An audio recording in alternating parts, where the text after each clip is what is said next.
you edit existing models that were created in previous versions of NX, you may encounter older versions of features which are often different than ones you are used to now.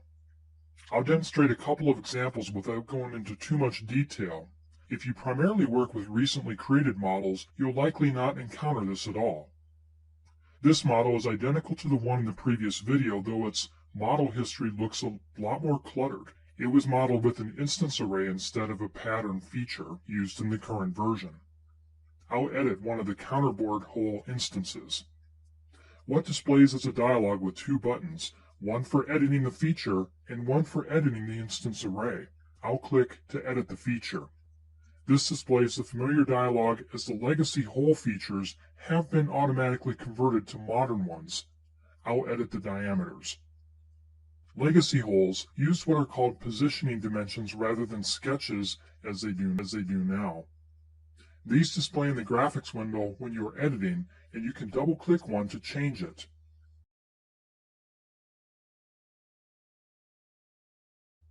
Clicking OK returns us to the previous dialog. I'll click Instance Array dialog to edit the array of holes. The number and angle values define an array of 10 holes evenly spaced. I'll change this to 8.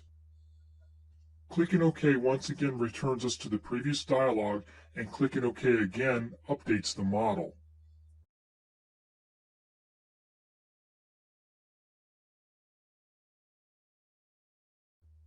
Another example of a legacy model is this, which contains a pocket, pad, and boss feature. These features were very popular to use before the advancement of the sketcher, which now replaces their use in conjunction with extrude. I'll edit a rectangular pad. Here are two buttons, one to edit the feature and one to reattach the feature to a new face. I'll click Feature Dialog. The dialog for the rectangular pad feature is pretty simple, and the corresponding dimensions display in the graphics window. I'll change the width.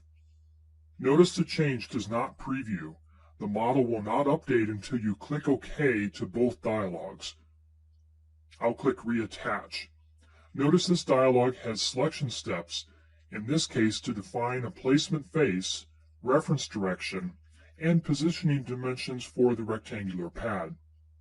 I won't make any changes and instead click OK to update the model.